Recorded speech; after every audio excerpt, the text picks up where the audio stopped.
A paz do Senhor Jesus, meus irmãos. Peço aos irmãos que se inscrevam no canal, que ativem o sininho de notificação e curta o vídeo. Eu vou deixar com os irmãos uma mensagem, uma palavra que está descrita no livro do profeta Oséias, no capítulo de número 7, versículos de número 8 e 9. Diz assim a palavra do Senhor: Efraim se mistura com os povos. Efraim é um bolo que não foi virado. Estrangeiros lhe vieram à força, e ele não sabe. Também as cães se espalham sobre ele, e ele não sabe. Meus irmãos, o texto lido no livro do profeta Oséias fala acerca do povo do Senhor. Mas é um texto bem interessante, porque ele traz alguns aspectos que, se a gente não ler com atenção, a gente deixa até passar desapercebido. O Senhor ele poderia chamar ali o seu povo por Jacó, por José, por Sião, por Israel. Propositalmente Deus ele chama de Efraim.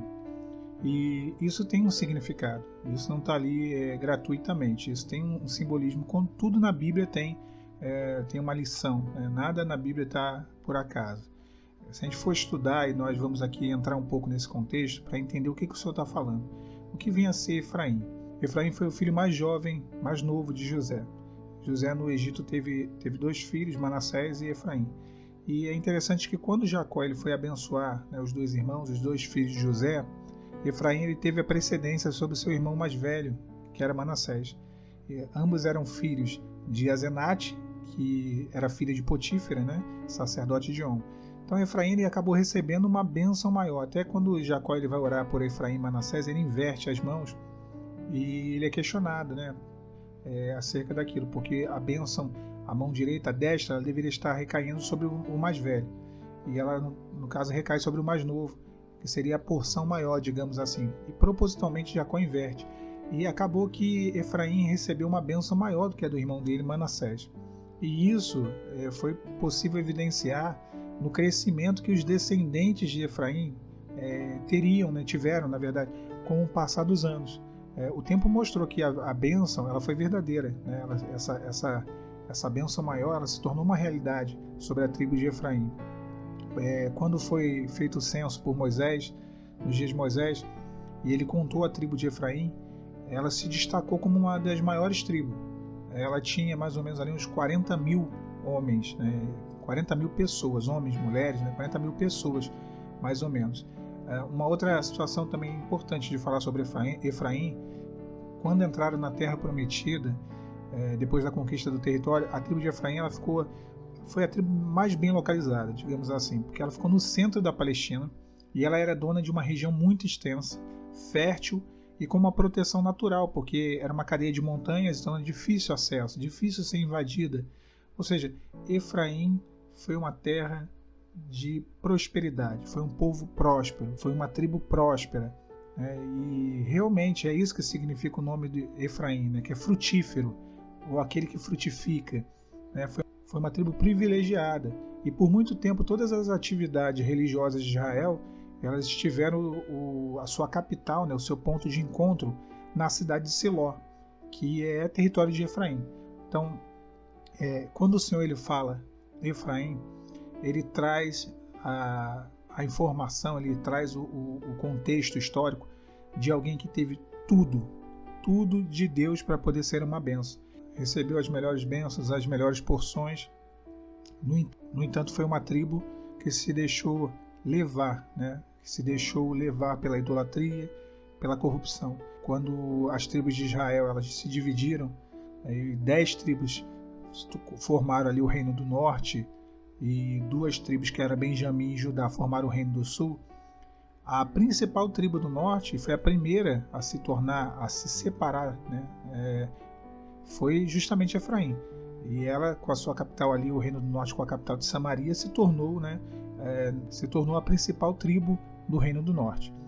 Então, quando o Senhor ele fala, e a gente volta para o texto, o Senhor ele diz, Efraim se mistura com os povos. Ele fala justamente disso, que a gente comentou agora, dessa inconstância espiritual da tribo de Efraim.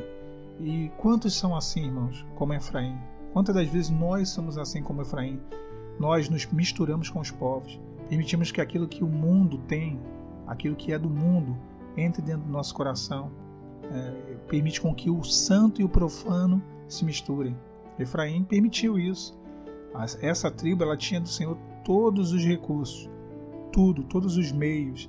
Deus nos dá todos os recursos no deserto, todos os recursos para alcançar dele o favor da restauração, que é a bênção da graça.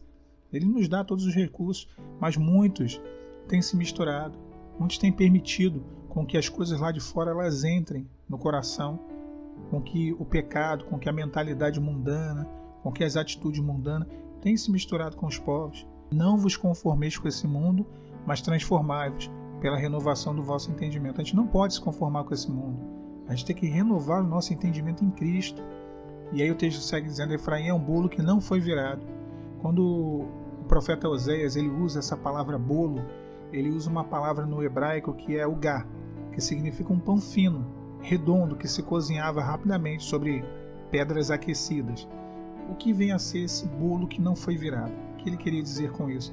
É interessante que essas pedras, elas eram aquecidas pela madeira, pelo fogo, que era provocado através da madeira que era queimada, e isso fazia com que a massa ali ela fosse assada. Porém, Efraim é um bolo que não foi virado. A gente pode entender aqui o seguinte: o fogo ele incidia sobre uma parte do bolo, mas não sobre toda a parte do bolo.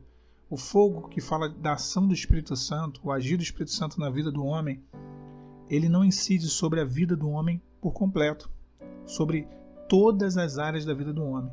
Irmãos, muitas das vezes o servo de Deus, muitas das vezes o homem, o servo de Deus, a mulher que busca a restauração e o homem, não dão entrada, não dão acesso total ao Espírito Santo, não dão permissão ao Espírito Santo de operar em todas as áreas da vida.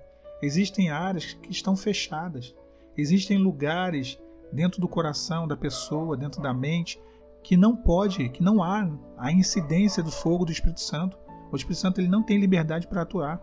Efraim é um bolo que não foi virado. Ou seja, a incidência do fogo existe sobre uma parte, a pessoa tem uma parte dela que ela permite com que o Senhor trate, mas existem coisas, às vezes o passado, às vezes um sentimento que está no coração, que Deus ele não tem acesso. Ele não é permitido que o Senhor ele opere. Então o fogo ele não incide, o calor do fogo, que é a ação do Espírito Santo, ela não incide. Efraim é um bolo que não foi virado. E é interessante, estrangeiros lhe vieram à força e ele não sabe. O inimigo ele encontra brechas e ele entra pelas brechas, e muitas das vezes a pessoa não sabe. Por quê? Porque a pessoa tem áreas da vida dela, como falamos anteriormente, que ela não deixa o Senhor transformar, que ela não deixa o Senhor mudar. Ela se mistura com os povos, ela permite com que coisas venham a entrar no coração dela, que traz dificuldade. Então estrangeiros lhe vêm à força. E ele não sabe, Efraim não sabe. Quantas das vezes a pessoa está triste, está oprimida, a pessoa está com dificuldade, com os piores pensamentos possíveis no deserto, e se perguntar: olha, você sabe por que isso tudo está vindo? Eu não sei. Eu não sei porque eu estou assim. Eu estou orando, eu estou jejuando, eu estou madrugando, eu estou fazendo tudo certinho, mas eu não sei por que está acontecendo isso. Então é isso que acontece. Quantas das vezes a pessoa não sabe por que está acontecendo isso? Porque não há a ação do Espírito Santo. A gente tem que permitir a ação do Espírito Santo. O Espírito Santo ele não entra forçadamente dentro da nossa vida. O Senhor Jesus ele diz lá em Apocalipse: eis que estou à porta e bato, aquele que abrir, eu entrarei e cearei com ele. O Senhor ele bate na porta do nosso coração. Nós devemos permitir. Então, estrangeiros lhe vieram à força e ele não sabe. Também as cães se espalharam sobre ele e ele não sabe. Ou seja, as dificuldades vêm, a tristeza vem, o abatimento vem, o desânimo vem, a vontade de até mesmo pensamentos ruins, pensamentos assim extremamente ruins, e a pessoa não sabe de onde vem. Ele não sabe. Por quê? Porque tem se misturado, tem permitido com que coisas de fora entrem dentro do coração, não tem permitido a libertação completa, não tem permitido a transformação, não tem liberado o perdão completamente. Efraim é um bolo que não foi virado. A ação do fogo do Espírito Santo não incide sobre toda a vida da pessoa. Existem áreas de trevas, áreas que estão nebulosas, que estão em trevas na vida da pessoa, em que a luz do Espírito Santo ela não entra. Assim sendo, irmãos, realmente as dificuldades elas vêm e muitas das vezes a pessoa não sabe nem por que veio, nem de onde veio e nem o que está acontecendo. Fica essa palavra para os irmãos, que os irmãos estejam atentos a isso, que nós estejamos atentos. Nós estamos sim buscando uma restauração da família, do casamento, do relacionamento, sim, mas devemos estar atentos ao principal, que é a nossa transformação, a nossa vida com Deus, e permitir com que o Espírito Santo ele faça a obra completa em nossos corações. Fiquem os irmãos e as irmãs com a paz de Senhor Jesus.